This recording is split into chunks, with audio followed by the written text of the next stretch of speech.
Saludos cordiales. Pues un poquito más tarde, unas horas más tarde de lo que yo quisiera haber hecho este vídeo hoy domingo, que lo hubieras tenido disponible unas horas antes, pero precisamente por ser domingo y ser un día familiar, he tenido que retrasarlo. Vamos a ver cómo ha evolucionado también Bitcoin en estas horas antes del cierre semanal, ahora cuando pasemos a los gráficos, pero vamos a hablar sobre eso que te había prometido, y lo prometido es deuda. ¿Por qué utilizar ETFs y qué son los ETFs sobre los índices en este caso? ¿Cuáles son los 4 o 5 mejores para mí para utilizar? ¿Cuáles son los más populares? Bien, como estás viendo en esta diapositiva, operar sobre los índices así como así no es posible. Abrir posiciones directamente en un índice no es tan sencillo como comprar acciones, porque en realidad un índice no es ninguna compañía, sino una suma de compañías que están ponderando dentro de ese índice. Dice, aquí hay algunas de las razones por las cuales no puedes comprar un índice así como así. No es un activo que se pueda poseer directamente. A diferencia de una acción individual, un índice no es una entidad que se pueda vender directamente. En lugar de eso, los inversores lo que hacemos es utilizar instrumentos financieros derivados. Derivados es el subyacente, es el que está abajo, el índice, y a partir de ahí utilizamos futuros, opciones, también hay contratos por diferencia, que es totalmente desaconsejado para el público en general por su alto nivel de riesgo y su complejidad. Por otro lado, vemos que precisamente hablando de complejidad, los índices como el SP500, sabes que están compuestos por numerosas acciones que cotizan en diferentes mercados, diferentes sectores. Comprar todas estas acciones sería prácticamente imposible, menuda cuenta, y manejar todas una cantidad grande de acciones en una cartera viendo cómo evolucionan, si tienen que salir, si tienen que entrar, sería un trabajo de chinos. Por eso utilizamos instrumentos derivados como son los futuros, opciones sobre futuros para hacer coberturas. Los inversores lo que hacemos es comprar contratos sobre índices, que me ves todos los días analizándolos aquí en el canal. Esa es la opción más común que podemos encontrar. Sin embargo, los ETFs son fondos indexados. ¿Qué quiere decir esto? Pues imagínate un fondo como el de Warren Buffett. Si nosotros vamos allí y le decimos, señor Warren, señor Buffett, quiero que me invierta mi dinero. Y nos dice, sin ningún problema, a partir de $1.000.000, estoy poniendo un ejemplo, ¿de acuerdo? Podemos invertir su dinero y le decimos, no, yo lo que tengo son $1.000. Ese es el silencio que se va a realizar. Dejó de hablar con nosotros, ¿verdad? No podemos en determinados fondos poder hacer que hagan inversiones por nosotros si no tenemos una cantidad mínima. Sin embargo, esos fondos, como si fuesen cualquier otro activo financiero, también cotizan en la bolsa. Entonces lo que podemos hacer es operar sobre ese fondo, comprar sobre ese fondo, pues por ejemplo, contratos, como si fueran acciones. Aquí lo dices, estos fondos que poseen acciones que componen el índice en proporciones similares a su ponderación en el índice, quiere decir que ellos también utilizan las mismas compañías y más o menos ponderan sobre el ponderar, quiere decir la importancia que tiene, el porcentaje de 0 a 100, pues por ejemplo, voy a poner un ejemplo que no es así, Apple el 5% sobre el Nasdaq. ¿Vale? Bien, pues eso nos permite a los inversores comprar y vender participaciones en ese fondo en lugar de adquirir acciones por separado, porque además van a tener inversores que lo van a hacer, que son especialistas en eso y lo van a hacer bastante mejor que nosotros si no tenemos dos cosas, conocimientos suficientes o tiempo, o ambas. En resumen, aunque no se puede comprar directamente en el SP500, sí, como si fuera una acción individual, existen varias formas de obtener rendimientos a través de instrumentos financieros como futuros, opciones, ETFs y fondos indexados. Cada uno de estos métodos tienen sus propias características y evidentemente riesgo, por lo que es importante entenderlos antes de tomar cualquier decisión de inversión. Bien, fíjate, ahora vamos a pasar a los mejores ETFs. Tú dirás, bueno, ¿utilizas, Esteban, ETFs o te dedicas directamente a comprar las acciones o ambas? En mi caso, ambas, porque hay fondos que lo hacen, como digo, muy bien y me gustan para tener cierta cobertura dentro de mi cartera. Por otro lado, me dan esa tranquilidad de lo que están haciendo ellos. Si yo, en un momento dado, pues como cuando enfermé hace unos meses y no tenía tiempo y estaba preocupado por ciertas compañías que sabía que estaban cercanas a objetivo y decía, ¿qué pasa si no la cierro y empiezan a tomar beneficios sin mí? Se olvidan de mí y empiezan a caer. Bueno, ahí siempre es interesante, de mi punto de vista, tener dentro, para hacer o bien cobertura o para que inviertan por nosotros, este tipo de instrumentos financieros. Mira, rendimientos históricos. Los mejores ETF sobre el S&P 500 tienen un historial considerablemente alto. Ahora veremos que todos estos que te presento tienen todos más o menos un rendimiento anual muy aproximado. Tienen bajas comisiones, tienen muchísima liquidez, compran y venden. Los fondos de cobertura también hacen ventas en corto. Los fondos, digamos, tradicionales solamente compran y venden, pero no hacen ventas en corto. Los fondos de cobertura hacen ambas, tienen mayor riesgo. Mira, por ejemplo, el Vanguard, sobre el S&P 500, el ETF que es el VOO. Este ETF, mira que tiene un rendimiento aproximadamente del 10% anual y una comisión de gestión del 0,03%. Si este tiene un 10%, mira este otro, el iShares Core SP500, que es el IVV. Este tiene un histórico similar al VOO y tiene una comisión de gestión del 0,07 y también sobre un 10%. Lo mismo que este otro, el SPY, que es súper conocido, ¿verdad?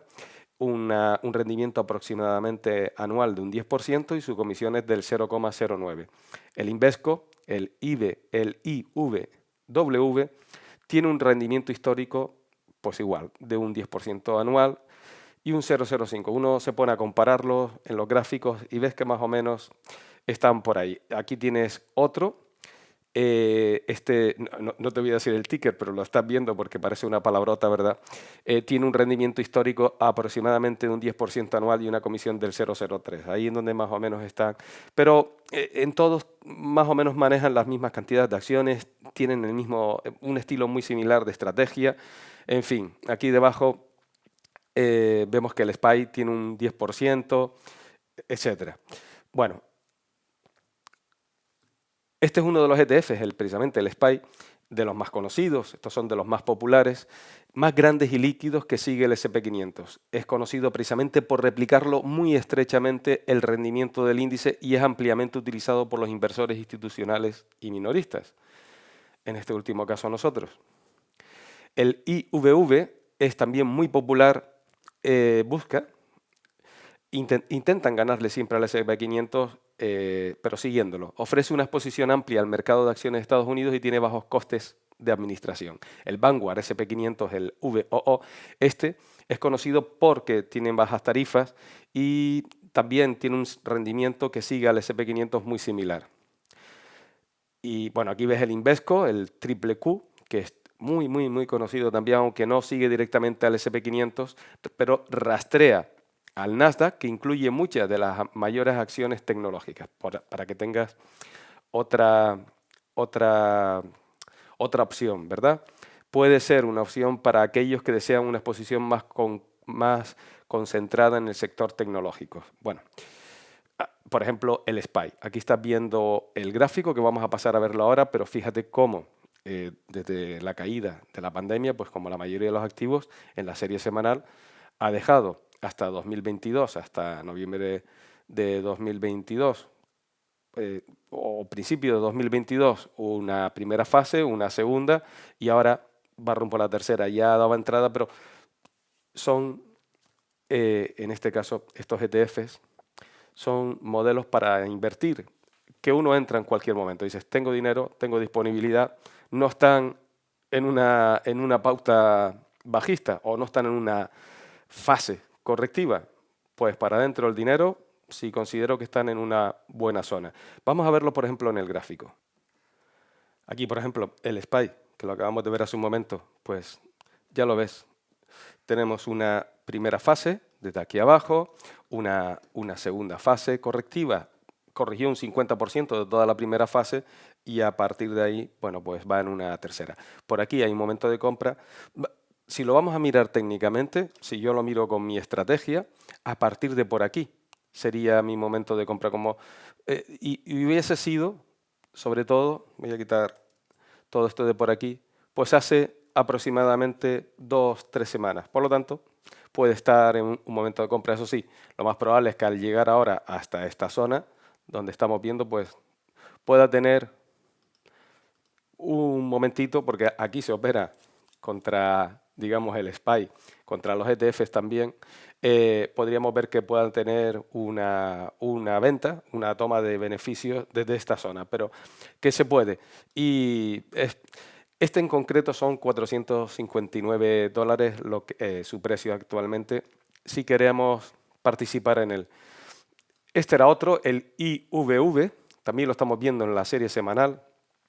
Con respecto a lo que acabamos de ver del anterior, si nos venimos también a 2020 y hacemos exactamente lo mismo, tiramos los niveles, los colocamos desde aquí hasta aquí, pues una cosa bastante parecida, ¿verdad? Igual, se rompió toda la zona, está en momentos más o menos de entrada con mi estrategia si yo quisiera. Son $461 ahora mismo su valoración, muy similar a la del SPY. El Vanguard, el VOO. Bueno, lo mismo. Volvemos a tirar niveles y en este caso vale 400, vale algo más barato, pero como podrás ver, todos están en una situación similar, tienen una estrategia similar. Te voy a enseñar por último el triple Q y este ya como utiliza acciones del Nasdaq, o mejor dicho, sí, acciones sobre el Nasdaq, tecnológicas.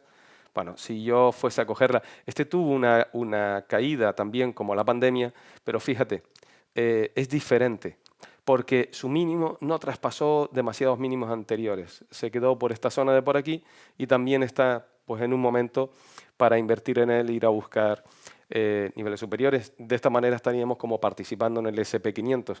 Pero este es más baratito, 300, o en el Nasdaq, son $390. Yo te enseñé uno nuevo que tiene JP Morgan y de la misma manera, lo voy a ver en la serie diaria para que veamos lo que tiene de histórico, porque empezó pues hace nadita, llevamos 2 meses con él, octubre y noviembre, pero claro, vale $52. Y este sigue una estrategia de inversión, los analistas y los estrategas hacen exactamente más o menos lo mismo que los demás, y también se percibe que puede tener un rendimiento sobre un 10% anual, etcétera, y está más baratito. Es decir, con una cuenta más pequeña uno puede tener mayor participación en este índice para que le puedas dar una vuelta. A fin y al cabo, lo están haciendo pues sobre el SP500, que si te lo enseño en la serie semanal, caramba, que también tenemos desde la caída de la pandemia. Mira que antes dije, mira que este no cayó. Cuando vimos, creo que era el triple Q, este no cayó más allá, no cayó tan bajo en el momento de la pandemia. Ves este mínimo de por aquí, lo superó. Sin embargo, el otro se quedó por encima. Ahí hay una diferencia, pero están haciendo lo mismo, porque iba sobre el Nasdaq, pero en este caso están haciendo lo mismo sobre el SP500. Lo hacen bien y es un modelo pues para tomar como opción de tener en una cartera. Bueno, ya le das una vuelta, me dejas tus comentarios. Lo importante es que tengamos más opciones donde invertir en el mercado. Ahora que se habla tanto sobre ETFs, en este caso por el contado de Bitcoin, ¿qué se espera? Se está esperando a que a principios de año se aprueben todos uno detrás de otro. La SEC no quiere darle ventaja a unas compañías más que a otras y por lo tanto se pueden aprobar de repente un abanico, ¿verdad?, de ETFs. Y ya se especula bastante con que sea a principios de año, que es cuando estas cosas suelen nacer. Precisamente hablando de Bitcoin, en el día de ayer volvió a ser un nuevo máximo. Voy a enseñártelo. Aquí tenemos un nuevo máximo, pero es que hoy, aunque hoy la negociación sea pequeñita, volvemos a tener un nuevo máximo. Y esto ya no me interesa verlo en la serie diaria, sino verlo en la serie semanal. Toda la semana, todas las semanas que llevamos subiendo, que ya llevamos 7 con esta, en el contado, ¿verdad?